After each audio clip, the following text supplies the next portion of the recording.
and Rita Sonawatji to invite me here in this very, very distinguished gathering. And since I came here in the morning, I have already become a fan of 3 people. Mr. Brahmam, not his fan. His daughter-in-law's fan. and his grandson's fan already. And also Mr. Lakshmi Narayan. Oh my God. I could never have imagined that a bureaucrat and a politician can be so soft-spoken and can be so factual and so inspiring. Dear friends, he has already laid the ground for what I have to speak today. We are indeed, will you be able to run my PPT? Somebody is going to run the presentation for me? If you can? Okay. Friends, it is indeed a mental health crisis. And the quota phenomena that he has referred to, I have been talking about it since years, that quota is not producing engineers or doctors. Quota is, my dear friends, producing depression and suicides. When I started my practice, in 1 month, I'm talking about, so I did not practice as a psychologist till 2014. I was working in an educational institution, a university, as Dean Training and Development. So I was in the education sector, and I was thinking that, being in the education sector, I will be able to contribute more. So for 10 years, I was working with 25,000 students who were becoming engineers. And so many things that he just said about the 21st century skills that we need in children, in the students. We need them to think. But, can I use this mic?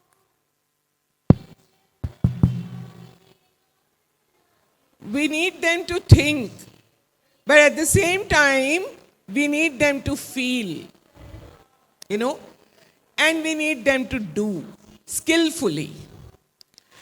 So when we say we need them to think, we are talking about cognitive development. And the school system,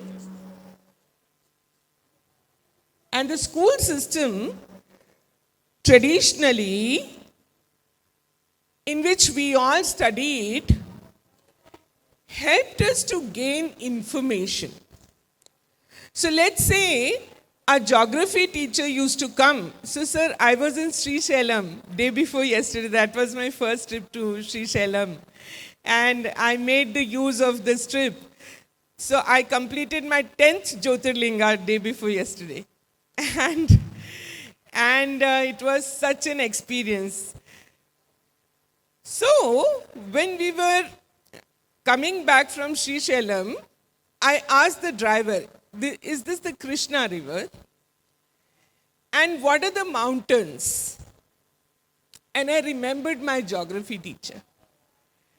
And I thought that in childhood, she has taught us everything.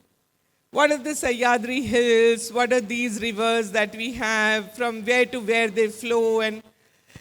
And at that time, geography was so boring. But today, I wanted to know. And where would you go if you want to know? Google, Baba. You'll just Google it. But there was no network.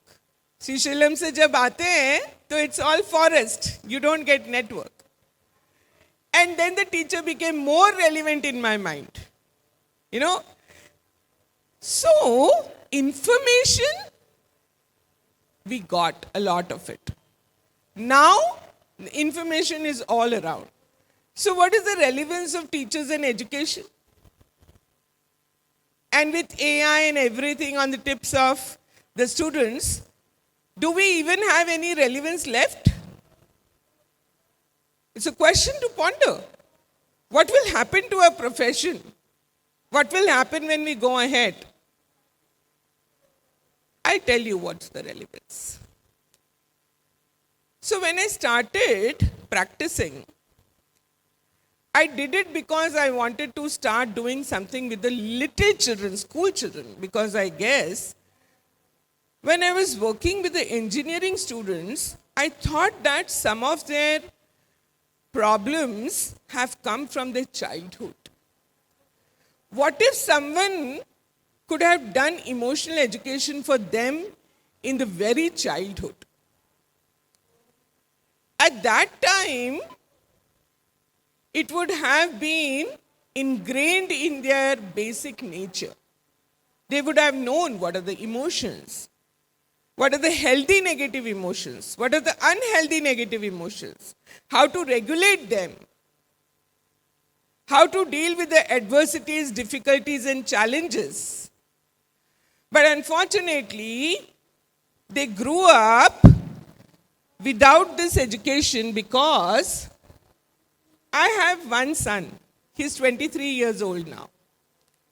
When he was young, I used to oppose sending children to residential schools. And I used to say that in their formative years, children should be with the parents. But in my life itself, there came a circumstance where I had to send my only son to a residential school. At that time, I realized, my dear friends, that children are like birds. We don't know when they are going to fly off from the home. Home should be a place where they want to fly back to. Otherwise, we see children are working in America, in Europe, in France, in all these countries, and the old parents are left behind. And now there is a big industry which is rehabilitating old parents.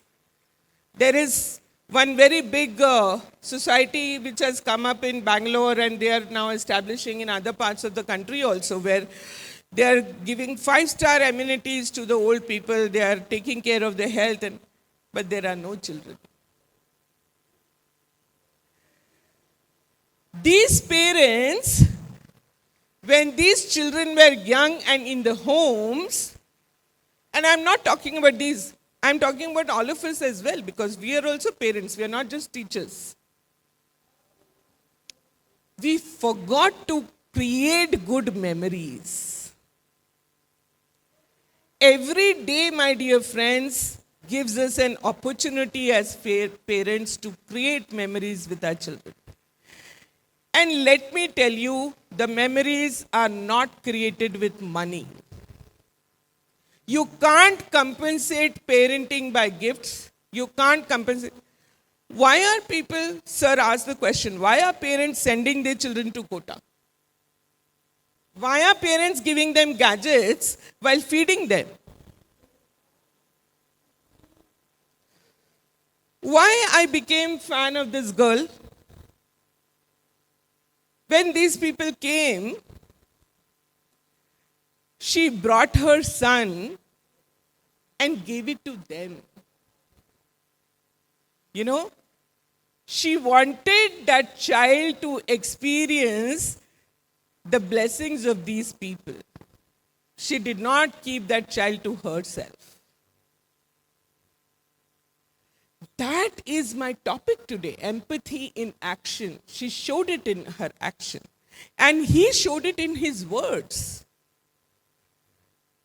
When we are, with these growing up children, what is the kind of conversation we are having with them? What is the kind of conversation as teachers we are having with them when they come out of the classroom? That's more important than the conversation you are having with them inside the classroom. So good teachers will always have 5, 6 children coming behind her, you know, and they will ask some questions to her, they will ask. And there'll be teacher. When you are a teacher, you know, the kind of rewards teachers get, nobody else gets them. When you walk into the school, there are children. And they tell, "Good morning, ma'am." They're very excited to say good morning to you. And she walks like this. And what if there is some teacher who says, "Good morning, bacha, how are you today? Good morning, good morning, good morning." Just returning a simple greeting of good morning makes the day of that child. And this conversation that you have outside the classroom, somewhere in the vicinity of the school, you know, touching them on the shoulder, telling them when they're distressed, "Ho jaye, sab ho jaye. We will do it." This is empathy in action. Where you are, what you are feeling, you are conveying it to that child. And I am really, really hopeful that this number reduces of parents in our country who start talking to children beyond what is it that they're studying. I don't think they even ask that nowadays. How many of you as school leaders experience this, that they have now stopped asking about studies also? How many? Raise your hands. Negligent parenting. Negligent parenting. They are not even asking about that anymore. And so, what is happening? This creates a mismatch between what children are prepared to do and what they are expected to do in their life currently and in the future. So, in early childhood education, we need to inculcate something called as empathy. I am going to share this PPT with you all. Who all want it can take it, because I've referred some researches over here which will be good for you to read. Go and read it. And if someone is keeping the time, please let me know when I'm nearing my time, because I lose track of it. And then this framework, the CASEL SEL framework, Social Emotional Learning Framework, we have actually adapted it to the Indian children. See the layers: communities, families and caregivers, schools and classrooms. We need SEL where the communities need to be sensitized, the families need to be sensitized, the teachers and the children themselves. So we developed a program called as Field SEAL in 2016, and we piloted it in one big school in Raipur. And we published the impact study of that program, which was experiential emotional education. Experiential means where there was no lecture. There was absolutely no pravachan. Only activities. So 12 modules of 2 hours each. And in those 2 hours, 6 activities of 20 minutes each. And we did a pre-assessment and post-assessment to find out what is happening with the children. Now, the program became highly popular, and IPSC schools, Indian public schools, started taking it. So, Scindia school took it, then many schools in the northern India and in the western India, like BK Birla and all these schools started taking it. And so I had never imagined that it is going to become so popular, so I had to overwork, I had to create a team. But still, I was somewhere very restless because I thought that only the schools who are being able to afford this program are taking it up. What about the schools who are not being able to afford? Those children also need this. And you know, when you ask God, sometimes you get it immediately. And you are so amazed with His grace. And so, somebody came in my life who said that we want to do something with the CSR money for schools and school children and in value education. And we adapted the entire program, and now we are offering it absolutely free of cost to the schools. We are not taking a single penny from the schools. So emotional education, the mission got wings. And we are now even having MOUs with some governments. So in Rajasthan, we are taking care of 650 schools, PM-Shri schools. In Gujarat, we have signed the MOU. In Delhi, we have signed the MOU recently where we are working closely with the SCERT. And sir, I want that we should also do it here. Incidentally, our program is dubbed in 3 languages besides English. So we have made movies, 50 movies. I'll tell you more whenever, whoever wants to know more about it. And one of the languages is Telugu. So Hindi, English, Gujarati, and Telugu. And then we stopped because we thought the states that we go to, when they demand, we will dub them. Dubbing is now not such a problem. Translating is not such a problem because of the AI. And you know what we did? We made it into a project-based learning. Projects for students themselves, individual projects. Then we made school projects. And now we have introduced family projects. They have to do it with their parents in the home. So for example, gratitude, they do it for themselves, gratitude journaling for 30 days. They do it in the school group. So, you know, little children will write gratitude letters. Just 2 minutes more. Okay, I'll write it.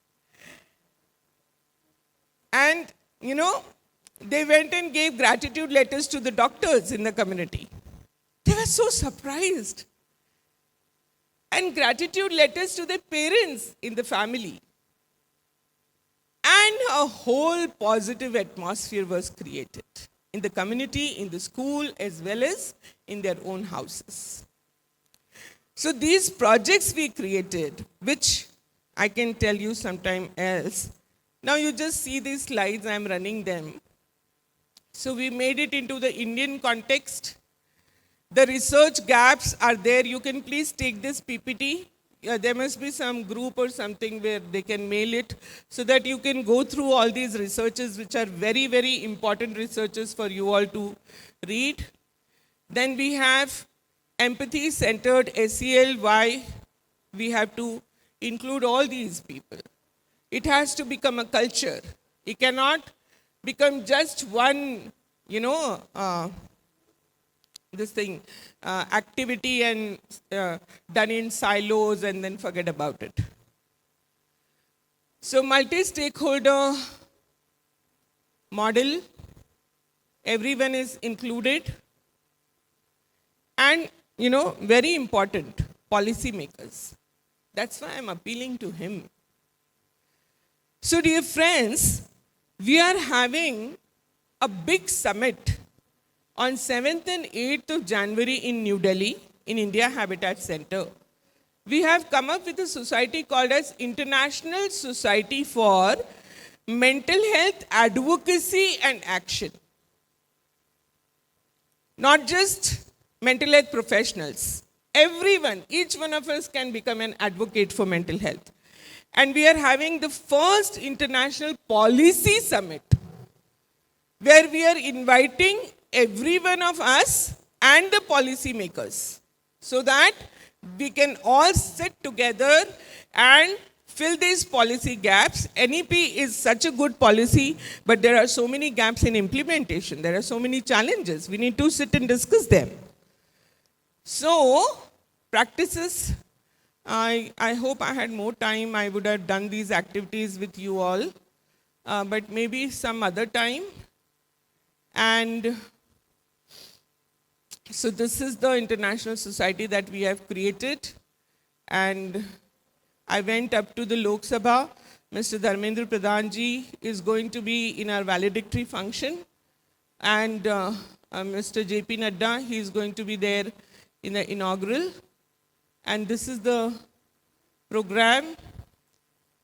Please take this PPT. This is the name of our foundation, where we have already reached so many people, and we would be glad to offer this program to you absolutely free of cost. Thank you so much.